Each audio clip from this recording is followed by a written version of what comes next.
Mis hermanos, al llegar esta día especial de Navidad, de Año Nuevo, nos debe llevar a una reflexión personal, a una reflexión de poder decir qué de nuevas nos puede dejar, qué de nuevas enseñanzas nos puede dejar este año. Y la pregunta más importante, ¿por qué Dios nos conservó con vida? Ayer escuchaba un testimonio y decía, esta Navidad nunca más será igual, porque bueno, la matriarca, la hermana, falleció de un momento inesperado, la, el COVID acabó con su vida, una hermana muy fuerte, y evidentemente los hijos, el esposo, aún no logran asimilar del todo cómo van a pasar esta Navidad, este Año Nuevo, sin la presencia de ella, ¿no?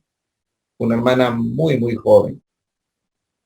Conversábamos también con Yaneli, decía, no sé cómo vamos a pasar esta Navidad sin papá. Él siempre era el que ponía la estrella en el árbol navideño, y ayer mientras armábamos el árbol, las lágrimas no caían. Y eso me llevaba a la reflexión, y yo decía, muchos de los hermanos que vamos a estar en el culto, en la escuela sabática el día de mañana, vamos a estar con vida. Pero ¿cuál es el propósito de Dios? No podemos decir que Dios nos ama más a nosotros que a ellos, no. Dios tiene un propósito importante y primordial. Por eso nos ha conservado con vida. No es por tus ojos, no es por tu carro, no es por tu carrera, no es por el diezmo, no es por tu ropa, no. Dios tiene un plan importante. Y si nos ha dejado con vida, es porque aún nos da la oportunidad maravillosa de que este año 2021 lo podamos cumplir. Pero para poder identificar, tenemos primero que evaluar, hacernos un autoanálisis personal, ver qué sucedió, qué aconteció. De repente muchos de los hermanos que esta mañana están escuchando el tema han convivido con el COVID, han sabido lo que es estar internado en un hospital, saben lo que es estar entubado, saben qué es lo que te pongan un celular y solo ahí puedes conversar con tu familia. De repente hay alguien esta mañana que ha tenido que ir a sacar a su familiar en una pequeña cajita porque solamente le entregaron las cenizas. Hermanos, son experiencias que no se pueden olvidar, que de alguna u otra manera nos da la tranquilidad de la esperanza, que no todo está perdido, que el día que Cristo venga vamos a volver a ver a nuestros familiares. El problema no es para ellos que ya descansan, esperando esa mañana gloriosa. El problema es para nosotros. La pregunta es, aquel día, cuando se escuchen las trompetas y los muertos en Cristo resuciten, nosotros, los que estamos esta mañana aquí reunidos, ¿nos vamos a levantar? ¿Estamos seguros de que vamos a estar aquel día glorioso? ¿O estamos dubitativos? ¿Estamos todavía apenados y penosos que si hoy fuera el último día de nuestras vidas, no estaríamos aquel día glorioso? Entonces, cuando la hermana Julia, una hermana de Laredo, que ella siempre llegaba al templo los miércoles de oración, ya sabíamos su pedido. Por mi hijo tal, mi hija tal, mi hijo tal. Siempre mencionaba 4 hijos. Y él decía, cuando ellos eran pequeños, yo los llevaba a la iglesia. Juntos, tomados de la mano, mis hijos se sentaban en aquella banquita y el diácono venía, los hacía callar, pero ahí estaban mis hijos. Cuando el predicador, un hermano viejito, decía, predicaba, los hacía dormir. Me gustaba a veces porque los hacía dormir a mis hijos. Yo los alzaba y los llevaba a casa. Y nosotros reíamos con su testimonio de la hermana Julia, como ella contaba. Cuando los jóvenes crecieron, se casaron, la mayoría de ellos con no cristianos, y tendieron a abandonar la iglesia. Hermana Julia, una ancianita que poco a poco fue perdiendo la vista, cada miércoles era su mismo pedido de oración. Y cada vez que teníamos los paseos de jóvenes, ella decía, yo recuerdo a mis hijos que jugaban. Y era duro, en verdad. Fuimos creciendo y fuimos entendiendo el dolor que siente un padre cuando su hijo, a quien crió, quien abrazó, quien amamantó, no está en la iglesia. Fuimos entendiendo el dolor de una madre al ver a aquella pequeña que se ilusionó, que iba a crecer en la iglesia, que iba a estar ahí siempre. Hoy en día no está. La hermana Julia falleció lamentablemente y no pudo ver en vida a sus hijos regresar a la iglesia. Sin embargo, aquel día en el cementerio, cuando sus hijos regresaron de diferentes partes del país y algunos en el extranjero, hicieron una promesa que todos los tomamos a la ligera en aquel momento, de que ellos iban a regresar a la iglesia porque querían ver a su mamá. Y en un testimonio en pleno cementerio, uno de los hijos contó y dijo: mi madre, cuando estaba ahí postrada en el hospital, nosotros empezamos a llorar al pie de ella. Y ella les dijo: hijitos, no lloren por mí ya. Yo voy a descansar. Y cuando Cristo venga, cuando mi Cristo venga, yo me voy a levantar. Pero si ese día que yo me levanto, no los encuentro a ustedes, la que va a llorar desconsoladamente voy a ser yo. Así que, hijos, yo espero verlos aquel día. La hermana falleció un viernes a las 11:45 de la noche. Los hijos en el cementerio, muerta ya su madre, hicieron la promesa. Años después, sus dos hijas regresaron a la iglesia, se volvieron a unir mediante el santo bautismo, porque ya el pacto primero había quedado roto. Tomaron el cargo de diaconisa, tomaron el cargo de directora de la mujer. Uno de los hijos en el extranjero empezó a llegar también ahí. Y fue increíble saber que sus 4 hijos regresaron a la iglesia. 2 de ellos ya descansan en el Señor. Y alguien dijo: lo que Julia no logró en vida, lo logró en muerte. Así que, mi querido padre de familia, mi querida hermana, si Dios te ha conservado con vida, de repente es porque tienes algún hijo, porque tienes alguna hija que no está en la iglesia. Y mientras tú aún tengas vida, tienes que continuar orando por ello, por él. Tienes que continuar llevándole la palabra de Dios. Nadie es suficientemente malo como para que Dios deje de amar. Nadie ha ido demasiado lejos como para que Dios le cierre las puertas de su gracia. A veces nosotros, los seres humanos, nos ponemos en el papel de jueces, ¿te has dado cuenta? Y decimos: no, para este hijo no, hermano. Yo con mis otros hijos tengo esperanza, pero para este hijo no. Son un milagro, pues, amor. A veces nosotros, los seres humanos, nos ponemos en el papel de jueces. Nos ponemos en el papel de decir: tú sí, tú no.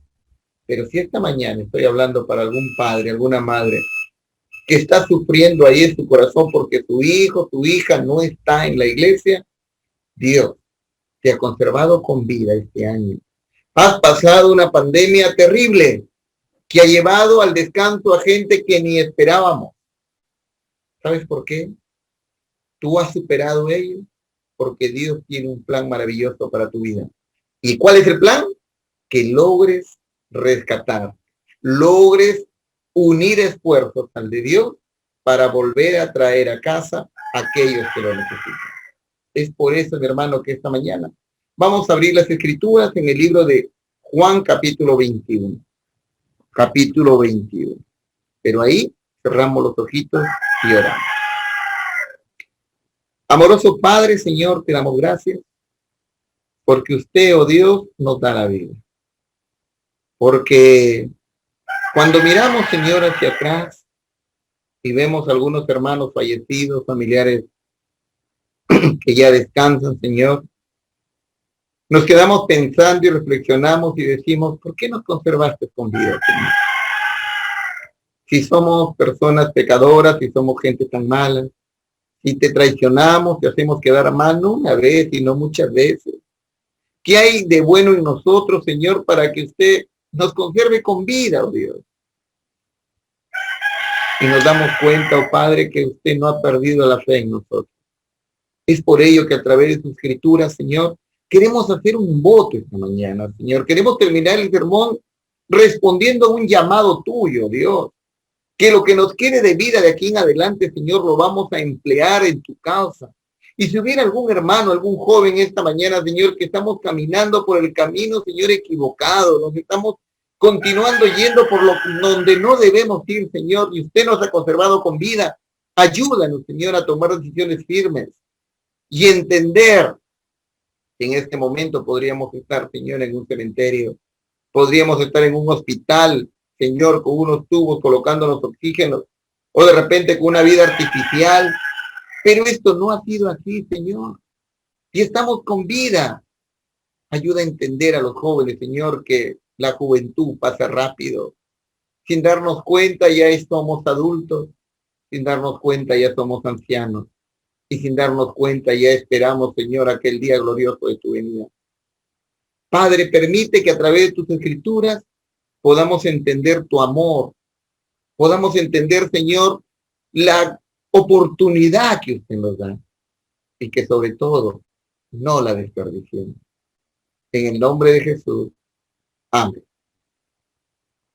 Vamos a la lectura, capítulo 21 del libro de Juan, versículo 1, 3 en adelante. Simón Pedro dijo, voy a pescar. Ellos le dijeron, vamos nosotros también contigo. Fueron y entraron en una barca, y aquella noche no pescaron nada. Cuando ya iba amaneciendo, se presentó Jesús en la playa, mas los discípulos no sabían que era Jesús. Y Jesús les dijo, hijitos, ¿tenéis algo que comer? Le respondieron, no. Él les dijo, echad la red a la derecha de la barca y hallaréis. Entonces la echaron, y no la podían sacar por la gran cantidad de peces. Entonces, aquel discípulo a quien Jesús amaba dijo a Pedro, es Jesús. Pedro, cuando oyó que era Jesús, se colocó la ropa, porque se había quitado de ella, y se tiró al mar. Y los otros discípulos vinieron con la barca arrastrando la red de peces, pues no estaba sino a 200 codos. Al descender a tierra, vieron brasas puestas y un pez encima de ellos.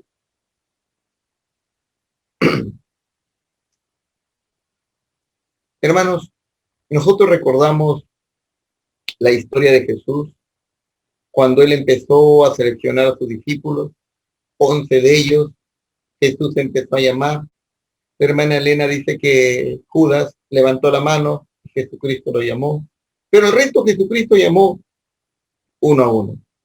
Simón, hijo de Jonás, ¿sí? Andrés, su hermano, Juan, Santiago, y empezó a llamar a sus discípulos. Empezó a darles un trabajo especial con ellos, un trato diferente. Empezaron a vivir con ellos, empezó a convivir con ellos, cenaba con ellos, comía con ellos, desayunaba con ellos, reía con ellos. Ellos apreciaban sus milagros. Ellos eran testigos fieles de la manera como Jesucristo oraba cada mañana. Cuando aún era oscuro, Jesucristo estaba orando. Cuando todos dormían, Jesucristo estaba orando. Cuando venían los fariseos a tentarle, como Jesucristo respondía. Cuando encontraba un cojo, un lisiado, como Jesús lo sanaba. Ellos fueron testigos como Jesucristo realizó uno de los milagros más sorprendentes. Un hombre que yacía 4 días de muerto, Jesucristo lo resucitó.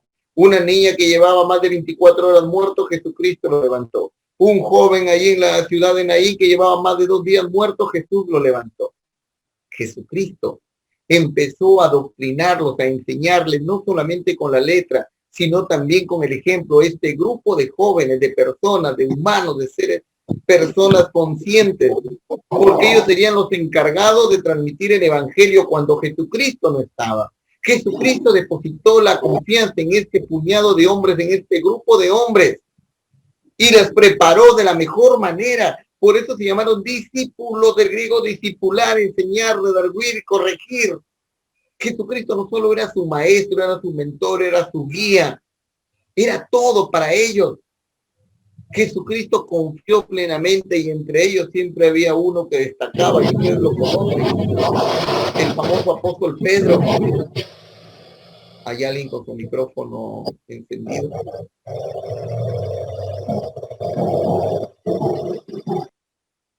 Pedro estaba ahí con ellos. Estaban todos, cada uno tenía particularidad distinta, personalidad diferente. Ustedes saben que todo el ser humano nacemos con un temperamento heredado por los padres, pero que el carácter lo vamos formando. Y Jesucristo iba formando los caracteres de cada uno de ellos. Había uno risueño, había uno alegre, había uno enojón, había uno amargado, había uno que le gustaba estar pegado a la letra. Por ahí estaba Mateo, que le gustaban las cosas conforme al pan, pan, vino, vino. Por ahí estaba Pedro, que no tenía mucha cultura, así que a veces quería decir una cosa y terminaba diciendo otra de una manera tosca. Es decir, todo este tipo de personas, Jesucristo empezó a formarlos. ¿Por qué? Porque confiaba plenamente en ellos. Todos somos un mundo, mi querido hermano. Mi apreciado amigo, todos cuando llegamos a la iglesia venimos de mundos diferentes. Vivimos en el planeta Tierra, pero mundos, o diríamos, si estuviéramos en CTA, ecosistemas distintos, pero estamos unidos. Por lo tanto, cada uno tiene manera de vivir, manera de comer, manera de expresarse, manera de hablar. Y estamos en la iglesia y somos una familia. Y por eso hay diferencias, por eso a veces peleamos, a veces discutimos, peleamos en el buen sentido de la palabra, no nos entendemos. A veces hay juntas de iglesia que termina, parece que se va a incendiar la iglesia, porque el hermano dijo tal, el hermano tal. ¿Por qué? Porque somos mundos distintos, pero estamos unidos por un mismo Padre. Y Jesucristo se encargó de unir a esos discípulos de la mejor manera. Así que, mi querido hermano, si alguna vez has discutido con alguien en la iglesia, tenemos que entender que venimos de culturas distintas, pero unidos por una misma fe, unidos en un mismo cuerpo, con una misma cabeza que es Jesucristo, y eso poco a poco nos va a llevar a engranarnos. Esa es la vida cristiana. No todo es bonito. En nuestra familia carnal, sanguínea, hemos discutido con el hermano, con la hermana, hemos tenido impases con mamá, con papá, y somos familia que hemos convivido, cuánto más en la iglesia. Así que tenemos que entender que esto es parte de la vida y superar. No por eso voy a terminar yéndome de la iglesia, no por eso voy a terminar apostatando ni renegando de la iglesia o echando la culpa a los demás. Es parte de una familia, es parte de un mismo cuerpo. Y Jesucristo miró, observó, entendió y fue poco a poco transformando el carácter de ellos. Discípulos, pero uno de ellos. La Biblia dice en el versículo 9 que cuando Pedro llegó a encontrarse con Jesucristo, encontró brasas puestas.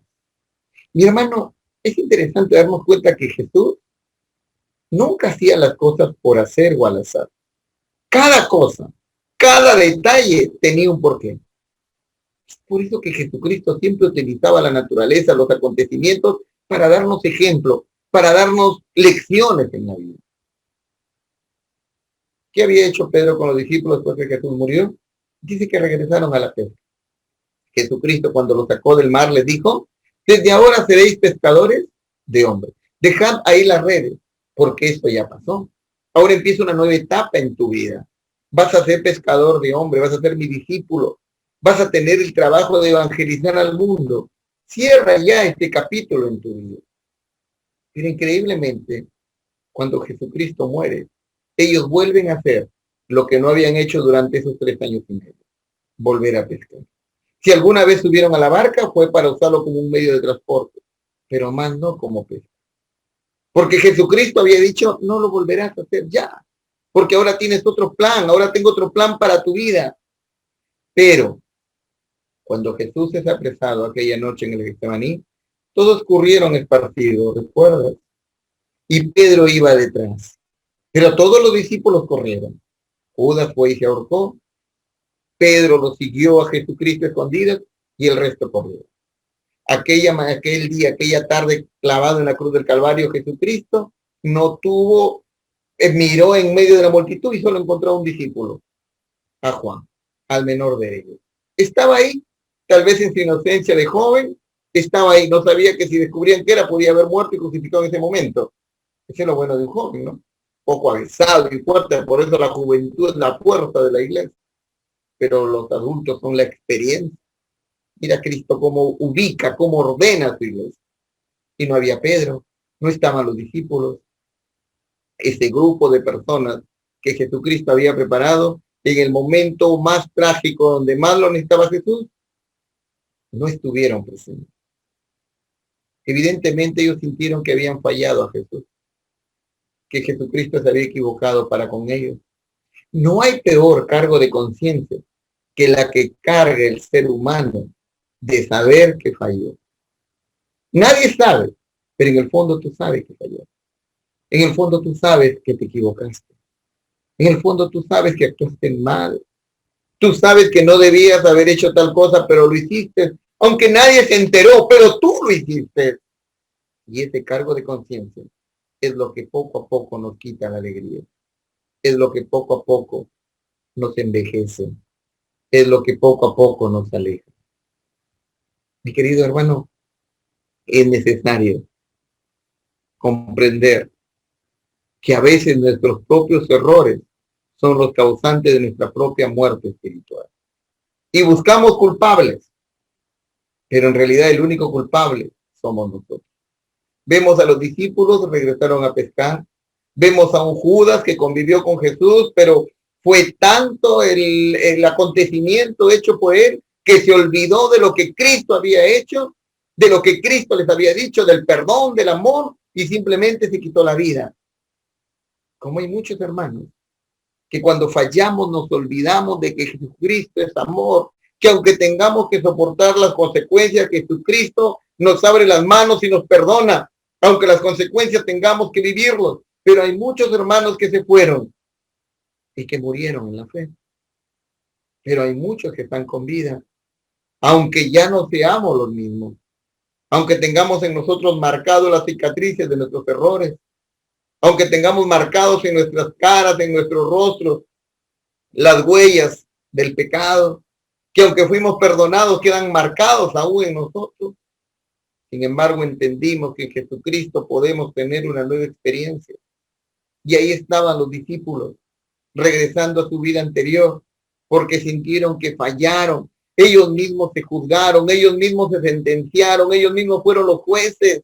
A veces los seres humanos somos tan duros con nosotros mismos que pasamos por encima del amor de Dios. Se olvidaron de la prédica de Jesús, se olvidaron que Jesús encontró a una prostituta y lo perdonó, se olvidaron que Jesús encontró a un publicano y lo perdonó, que Jesucristo encontró a un romano y lo perdonó, que Jesucristo en la cruz del Calvario perdonó a los que lo estaban crucificando. Hermano, a veces nosotros somos los duros. Nosotros mismos nos sentenciamos a los demás y nos sentenciamos a nosotros mismos. Y creemos que ya no hay oportunidad para nosotros. Gracias a Dios que el Señor tiene un corazón diferente y distinto. Gracias a Dios que tú no eres Dios, porque si no, tal vez no quedara nadie en tu familia ni nadie en este mundo con esperanzas. Sin embargo, Jesucristo siempre predicó el amor. Las consecuencias vamos a tener que afrontarlo y vivirlo, pero el amor de Dios no opaca el pecado. Al contrario, donde abunda el pecado, abunda también la gracia. Y aunque Dios no ama el pecado, pero ama al pecador, y es algo que nunca debemos olvidarnos para empezar un nuevo año 2021 de una manera distinta y diferente. La Biblia dice aquí que cuando Pedro llegó, se encontró con Jesucristo. Pero ¿por qué la Biblia solo enfoca a Pedro de manera especial y no a los 10 discípulos restantes? Porque Pedro había tenido un encuentro distinto con Jesús. ¿Recuerdas en el capítulo 18, capítulo 22 del libro de San Lucas? La Biblia nos dice, capítulo 22, versículo 54 de San Lucas, prendiéndole lo llevaron y lo condujeron a casa del sumo sacerdote. Pedro le seguía y habiendo encendido fuego en medio del patio, se sentaron alrededor y Pedro se sentó en medio de ellos. La última vez que Pedro vio a Jesús fue en el patio. Cristo se encontraba al oriente y Pedro al occidente. Habían hecho un círculo simulado y estaban en medio de las brasas. Jesucristo estaba siendo abofeteado, estaba siendo escupido y Pedro estaba sentado ahí calentándose. Y solo lo separaba las brasas de unos cuantos metros de distancia. Entonces, una mujer lo reconoció y le dijo, tú estabas con ellos. Y Pedro dijo, no, yo no lo conozco. Otro hombre dijo, no, tú hablas como ellos, por lo tanto tú eres de ellos. Y él dijo, no. Y hasta juró y dijo, conjuro que yo no conozco a este hombre. Por el último, un soldado dijo, no, tú sí, yo te he visto ahí. Y Pedro dijo, tú estás loco. Y enseguida, dice la Biblia, cantó el gallo. Justo había traído un gallito por acá que cante, pero ya se durmió. Es decir, Pedro negó a Jesucristo conforme Jesús le había prevenido. 3 veces. Mi querido amigo, 3 veces. Momento suficiente. Psicología se dice que cuando uno peca la primera vez le queda un cargo de conciencia. La segunda es menor y la tercera es terrible. Sin embargo, Pedro negó la primera vez. Tuvo un momento para reflexionar y decir, no, Jesús me previno que yo lo iba a negar, no, por lo tanto, hey, sí, yo lo conozco y mátenme con él, que era lo que se esperaba. ¿Recuerdas tú en el huerto cuando sacó su espada y le cortó la oreja? Pedro estaba ahí y todo el mundo esperaba eso. Segundo, Pedro había conversado con Jesús un día antes y Jesús le había advertido, Pedro, tú me negarás 3 veces. Pedro tenía las suficientes claves para entender qué era lo que Cristo esperaba de él. Y Pedro, sentado frente a la brasa, negó a Jesucristo la primera vez. Pudo haber reflexionado y decir, no, yo no. Y rectificarse y decir, yo estoy aquí, muero por él, pero no lo hizo. Y por segunda vez Jesucristo le había vuelto a advertir y le vuelven a preguntar, le dio la oportunidad a otra mujer, dijo, yo te conozco. Pero Pedro fue peor que la primera y esta vez juró y dijo, no, no te conozco. Mi hermano, ¿tú sabes qué significa cada llamado, cada vez que le dijeron a Pedro, yo te conozco? Son las oportunidades que Jesucristo nos da en la vida. Tú puedes haberte ido lejos de la iglesia, tú puedes estar haciendo cosas terribles y nadie conoce. Y lo has hecho una vez y Jesucristo te ha perdonado. Y lo has hecho por segunda vez y Jesucristo te ha perdonado. Pero dentro de ti tú mismo no te perdonas porque tú sabes lo que haces, tú sabes lo que practicas, tú sabes lo que estás aconteciendo en tu vida. Y tú te estás envejeciendo por ello y te estás alejando. Por eso ya no sonríes. Y poco a poco tratas de tapar aquellos acontecimientos. Por segunda vez fue llamado y si tú lo conoces, Pedro tuvo la oportunidad de rectificarte, pero no lo hizo. Y por tercera vez le volvieron a preguntar, ¿tú eres de ellos? Pedro hace unos años atrás le había dicho, ¿cuántas veces perdonaré a mi hermano? Y Jesucristo le dijo, no te digo 3, sino hasta 7 veces 7, 70 veces 7. Es decir, Pedro conocía muy bien. Y si hubieran seguido acusándole, Pedro hubiera seguido negando.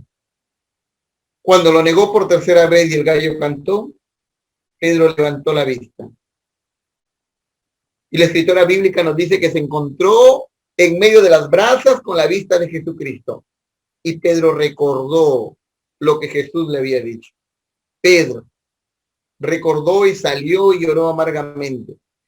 Y puede haber cruzado por su mente también lo mismo de Judas, de quitarse la vida. Porque Judas vendió a Cristo a espaldas de Cristo, pero Pedro negó a Jesús en su cara. No solamente negó, no solamente traicionó, sino fue cínico a la vez, porque lo pudo hacer en su cara. Hay muchas personas que hacen daño, pero a espaldas chismean, comentan, hablan tu mal, pero nunca lo hacen en tu delante, se avergüenzan y se van. Pero Pedro negó a Jesucristo mirándolo ahí al rostro, Jesucristo golpeado, y Pedro dijo, no, yo no lo conozco 1, 2, 3 veces, motivo suficiente para que Pedro vaya y se ahorque, peor que Judas con doble soga incluso. Y si hoy en la Biblia estuviera Pedro se ahorcó, hubiéramos dicho, bien hecho, que eso lo merece. Y nadie se llamara Pedro incluso. Sin embargo, la historia nos dice que en medio del dolor y habiendo pasado muchos pensamientos nefastos en la cabecita de Pedro mientras lloraba amargamente y no descartamos el suicidio, Pedro recordó el amor y el perdón de Jesús y recordó, Señor, cuántas veces perdonaré a mi hermano que peque contra mí hasta 3. Y recordó las palabras claves de Jesucristo, no te digo 7, Pedro, sino 70 veces 7. Y esas palabritas recordaron en la cabecita de Pedro y en medio del suicidio y en medio del amor recordó que había un perdón. Y es por eso que Pedro regresó, aunque no fue el mismo. Mi amigo, a veces nosotros como dirigentes de iglesia tenemos que cumplir la ordenanza de la iglesia porque es una iglesia de orden. Pero el manual de iglesia nos da una carita de disciplina y nos da 3 caritas para restituir al miembro disciplinado. Solamente le da una cara, como son los votos de censura y disciplina, y le da 3, cómo poder rescatar a aquel miembro. Porque a pesar que Cristo es un Dios de justicia, también es un Dios de amor. Y aunque tiene que sus hijos pagar las consecuencias de lo que hicieron, Jesucristo está ahí para darles oportunidades y levantarlo. Porque nuestro Dios es un Dios de amor. Porque Lucas 19:10 dice que Cristo vino a buscar y a salvar lo que se había perdido. Por lo tanto, nadie está perdido para Cristo. Porque por eso dio su vida en la cruz del Calvario. Porque por eso murió entre 2 ladrones y perdonó incluso a los que lo crucificaban. Así que esta mañana el perdón no está lejos de nosotros. Primero haz cuentas con Dios. Pide perdón a Dios y perdónate a ti mismo. Nosotros los seres humanos somos los de duro corazón que a veces no queremos perdonarnos de nosotros mismos. La Biblia dice que Pedro recordó aquella noche el perdón de Cristo. Y aunque fue perdonado, creyó que ya no tenía una segunda oportunidad. Y es por eso que regresó, no se quitó la vida, regresó a pescar, regresó a su vida interior. Él mismo se dio su sentencia. Cristo me ha perdonado, pero yo no sirvo para la iglesia, yo no sirvo para dirigente, yo no sirvo para esto, así que yo vuelvo. Que Jesucristo vuelva a la tierra y vuelva a conseguir más gente, porque yo no sirvo, yo le fallé a mi Dios. ¿Cuántas veces muchos hermanos que se han ido de la iglesia dicen, hermanos, sí, yo creo en el perdón de Dios, pero yo volver a ser dirigente? No, hermanito, ya no va conmigo. No, hermano, que otro lo haga. Hermano, eres tú quien te estás condenando. Eres tú quien está rechazando el amor de Dios. Cristo te da la oportunidad. Cristo te dice, vuelve. Y la Biblia nos dice en el texto inicial que cuando Pedro llegó nadando se encontró con Jesús, pero entre Jesús y Pedro había algo que los separaba. Eran brasas. Inconscientemente, implícitamente Jesús lo llevó a recordar el último momento que se habían visto con Pedro. Brasas lo separaban. Esta vez Pedro lo negó 3 veces. Y esta vez Jesucristo le preguntó 3 veces, ¿me amas? 3 veces me negaste. 3 veces reafirmarás ahora tu voto hacia mí. Y Jesucristo, mis hermanos, siempre estaba ahí, buscando la oportunidad de que sus hijos se restituyan, de que sus hijos vuelvan. Pero Pedro, si me amas, sí, Señor, yo te amo. Entonces vas a tener que dirigir la iglesia, vas a tener que ponerte sobre los hombros de la iglesia y cumplir. Vas a tener que tomar cargo este año. Vas a tener este año que decir, sí, voy a hacer lo que no hice este 2020. Porque Pedro le dijo, Señor, yo te amo, pero no estaba entendiendo. Sí, Señor, me ama, entonces apacienta mis corderos, apacienta mis ovejas. Es decir, Señor, yo entendí el perdón, pero no quiero tener compromiso con la iglesia ya, porque no sirvo. O sea, no entendía que el perdón de Cristo es volverte a colocar en tu lugar y continuar nuevamente la carrera para la cual Él te preparó. Para eso te dio vida. Para eso te dejó con vida el 2020. No solo para ser perdonado, sino para que vuelvas a tomar la iniciativa de trabajar en su iglesia. Así que este año 2021, si tú estás agradecido a Dios, si tú reconoces a Dios que te ha salvado con vida, que te ha salvado una vez más, espero que nadie rechace un cargo, que al contrario, seamos nosotros los que digamos a la Junta, por favor, si falta trabajar en algo, díganme, yo quiero trabajar, yo quiero agradecerle a mi Dios trabajando en su iglesia, ya sea de diácono, ya sea de ministerio personal, ya sea de lo que sea, pero permítanme trabajar en la iglesia, que yo quiero reconocer a Cristo públicamente, agradecerle por haberme dado la vida.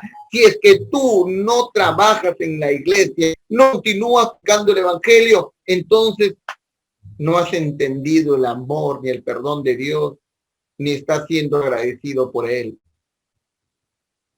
Mis hermanos, Cristo estuvo atento ahí cuando Pedro lo negó. Jesucristo estuvo atento ahí para restituir a Pedro. Por eso le preguntó no una vez, sino 3 veces, para reafirmar su fe. Y luego le dijo, Pedro, de tú vas a morir. Y Pedro estaba feliz. Y Pedro volvió. Y Pedro regresó. Y continuó su prédica. Y murió conforme Dios lo había designado con el plan. Murió predicando hasta con su muerte. ¿Recuerdas cuando estaba siendo crucificado? Y le dijo ahí a los soldados, por favor, no me crucifiquen como mi maestro, porque no soy digno. Predicó aún en su muerte, como la hermanita Julia que les predicó a sus hijos aquella noche que moría y les dijo, hijos, no lloren por mí, sino que el día que yo venga, yo quiero verlos ahí.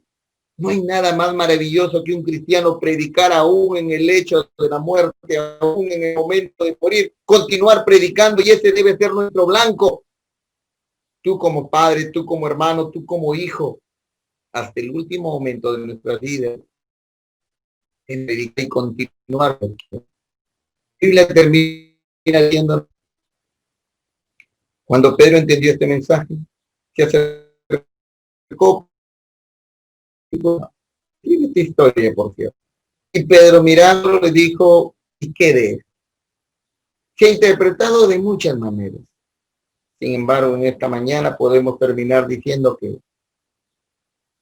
hay muchos hermanos que no van a caminar bien en la iglesia. Hay mucha gente que nos va a hacer daño, a veces nos va a hacer en nuestra vida espiritual. Pero Jesucristo, mirando a Pedro, si yo quiero que Juan se quede convenga, ¿qué?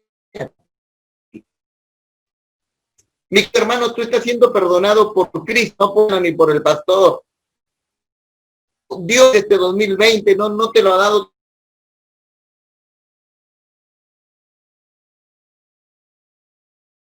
tu familia y te lo ha regalado con no te he dado la vida. Y con el hermano, con la hermana, con el pastor, con el anciano, has dejado de cumplir el trabajo misionero que Cristo te comendó. Y tú pudiste haber muerto este año 2020, pero no fue así. Si hubieras muerto, no hubieras muerto en Cristo. Y los 20, 30 años en la iglesia no hubiera servido de nada. Pero Cristo nos da una nueva oportunidad. Cristo nos da una nueva opción. Nos permite no solo perdonar, no solo restituir, que nos adelante. Las cosas van a ser conmigo. Pedir perdón a alguien, lo vas a hacer, pero vas a continuar que yo te encomendé. Y esa es la que vamos a tomar esta mañana, mi querido hermano. Regresar de Dios. Pero yo no puedo. Iglesia, hay alguien que me hizo mucho daño. Y yo le he pedido a Dios, pero siempre aquí está la respuesta para nosotros. Así he dicho Jehová, tras la gloria de las naciones que os despojaron, porque el quien os toca ha tocado a la niña de sus ojos. Mis hermanos, siempre va a haber alguien que nos haga daño, porque el príncipe de este mundo es Satanás. Y cuando algún hermano, algún miembro se separa de Cristo, el enemigo toma control de su vida. Y es el medio, el ente por el cual te hacen daño. Jesucristo te dice esta mañana, quien os toca, ha tocado a la niña de sus ojos. Tú eres lo más preciado. Deja que Cristo se encargue. Y si Cristo no quiere encargarse, ¿qué a ti? Así dice la Biblia. Dios nos ha dado una oportunidad. Agradezcámosle a Dios. A la hora de almorzar, pongamos música cristiana y cantemos a Dios de alegría, porque Cristo nos regaló la vida. Y si alguien perdió un ser querido, tienes que hacer la firme decisión de que aquel día de la resurrección, tú tienes que estar ahí para abrazar a tu padre, a tu madre, a tus hijos, a tus hermanos, a los hermanos que se fueron, que nos llevan a delantera en el descanso. Dios nos regaló la vida este 2020. Y esta mañana te pregunta, ¿me amas?